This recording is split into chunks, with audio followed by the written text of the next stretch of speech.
एक था सनकी लाल।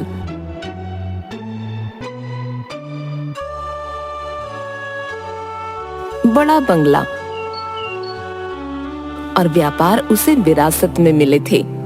धन संपत्ति की उसके पास कोई कमी नहीं थी, लेकिन उसकी सनक और अजीबोगरीब हरकतों के कारण कोई भी उसके साथ ज्यादा समय तक नहीं रह पाता।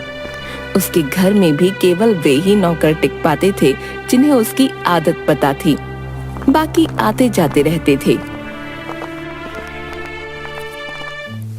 एक दिन वह एक व्यापारी को अपने घर खाने पर बुलाता है। उस व्यापारी को उसके सनकी मिजाज का पता नहीं था। सनकी लाल ने नौकरों को स्वादिष्ट खाना बनाने के लिए कहा। व्यापारी के आने पर, आओ आओ, मेरे घर में तुम्हारा स्वागत है। आपका बंगला बहुत बड़ा और सुंदर है। दोनों सोफे पर बैठकर कई बातें करते हैं। मालिक, खाना तैयार है। चलो पहले खाना खा लेते हैं, उसके बाद मैं तुम्हें अपना पूरा बंगला दिखाऊंगा। खाने की मेज स्वादिष्ट व्यंजनों से भरी थी। नौकर खाना परोसता है।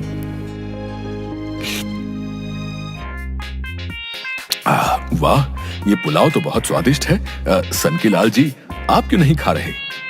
हाँ हाँ, क्यों नहीं। वह एक चम्मच में पुलाव लेकर अपनी नाक के पास ले जाकर आंख बंद करके उसकी खुशबू सूंघकर उसे दूसरी खाली प्लेट में फेंक देता है। वह ऐसा कई बार करता है। अब ये आप क्या कर रहे हैं? पुलाव खाने की बजाय सूंघ क्यों रहे हैं? जनाब, मेरा पेट तो सुनकर ही भर जाता है। वह जोर से डकार लेता है और पेट पर हाथ फेरता है। अजीब आदमी है, भला खाने की खुशबू से किसका पेट भरता है? पूरा पुलाव फेंक दिया। पेट पूरा भर गया है, चलो थोड़ा घूम आते हैं। वह व्यापारी को अपना बंगला दिखाकर बगीचे में ले जाता है। आहा, मौसम कितना सुहावना हो गया है। तभी अचानक सनकी लाल जोर से चिल्लाता है, अरे कहाँ मर गए सारे, जल्दी आओ। दो नौकर भाग कर आते हैं। इतनी देर क्यों लगा दी आने में? कब से बुला रहा हूँ। मालिक, मैं सफाई कर रहा था। मालिक, मैं रसोई में था। वो देखो उस तितली को, कब से फूलों का रस चूस रही है? जाओ उसे अभी पकड़ कर लाओ। दोनों नौकर एक दूसरे को देखते हैं। अब देख क्या रहे हो, पकड़ो उसे। अगर 5 मिनट में तुम ये तितली नहीं पकड़ पाए तो तुम्हें पूरी रात यहाँ मच्छरों का मेहमान बनकर रहना पड़ेगा, समझ लो। दोनों नौकर तितली के पीछे भागते हैं, पर उसे पकड़ना तो दूर, छू भी नहीं पाते। वह एक फूल से दूसरे फूल पर झट से उड़ जाती। निकम्मो, 5 मिनट पूरे हो गए हैं? तुम दोनों बित्ते भर की तितली नहीं पकड़ पाए। हटो, मैं पकड़ता हूँ, छोड़ो। सनकी लाल तितली को पकड़ने उसके पास जाता है तो वह उड़कर दूसरे फूल पर पहुंच जाती है। वह वहां जाता है तो वह फिर उड़ जाती है और इस चक्कर में सनकी लाल फूलों की क्यारियों पर धड़ाम से गिर जाता है। अरे ये क्या हो गया? सनकी लाल जी, आप बहुत अजीब इंसान हैं। कहकर चला जाता है।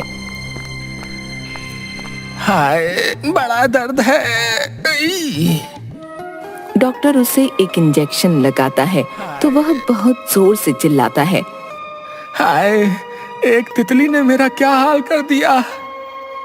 हड्डियां अकड़ गई हैं, हाथ पैरों और पीठ पर गर्म कपड़े से सिकाई करवा लीजिए और ये दवाइयां खाइए। दवाई? एक नौकर सनकी लाल की पीठ की सिकाई करता है। अरे धीरे कर, चलाएगा क्या? वह धीरे करने लगता है। इतना धीरे नहीं, थोड़ा तेज। बेचारा नौकर कभी धीरे कभी तेज करने लगा। क्या कर रहे हो? तुमने मेरा दर्द और बढ़ा दिया। आई, जाओ यहाँ से, किसी और को तो भेजो। दूसरा नौकर सिकाई करने लगता है। हाय, पूरा हाथ जला दिया। इस चक्कर में उसके कई नौकर काम छोड़कर चले गए। ठीक होने पर वह नए नौकरों को रखने के लिए कई आदमियों का इंटरव्यू लेता है। ये तुम्हारे हाथ को क्या हुआ है? जल गया था उसी का निशान है। इसका मतलब तुम रसोई का काम नहीं कर सकते, तुम जा सकते हो।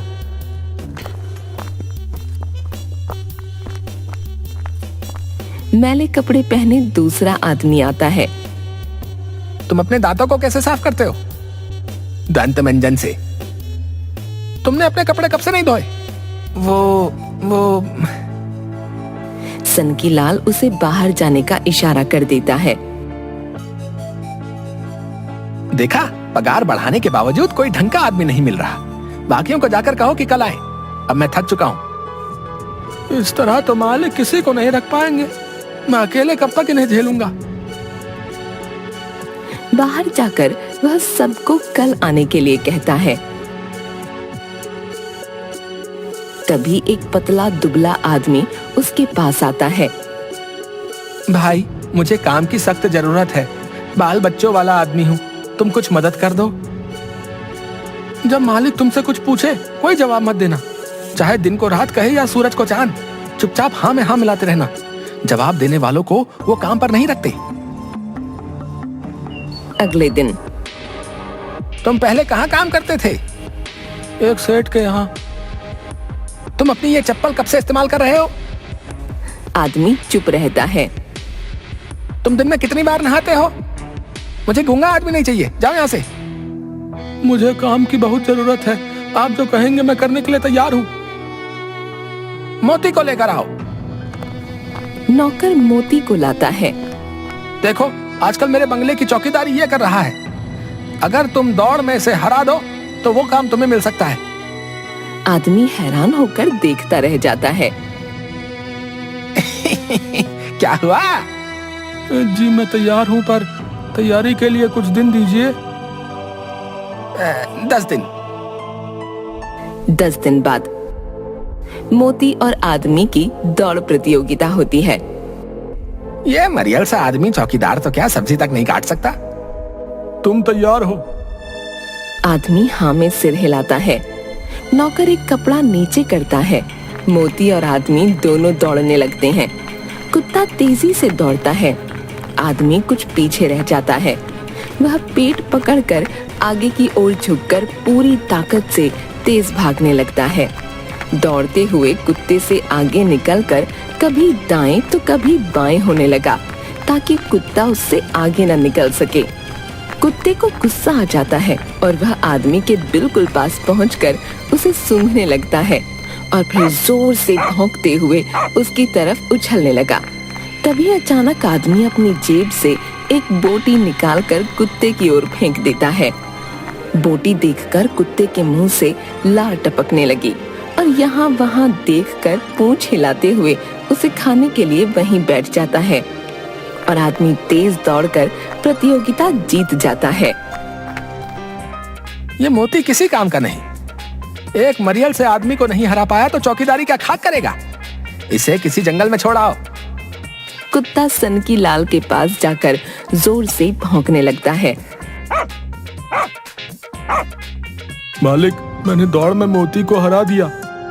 तुम धोखे से जीते हो। तुमने मोती को हराया नहीं, बल्कि बोटी फेंककर उस बेचारे को लालच में फंसा दिया। तो मोती की भी गलती है, वो बोटी देखकर सब भूल गया। आप सोचिए, अगर कभी कोई चोर इसे कोई बोटी या कुछ खाने को दे दे तो ये क्या चौकीदारी करेगा? चलो चलो तुम जाओ यहाँ से, बड़े चालाक हो। मालिक को क्या बुद्धू समझा है? मैं क्यों बुद्धू समझूंगा? बुद्धू को बुद्धू नहीं तो और क्या समझोगे? तुम निकलो यहाँ से।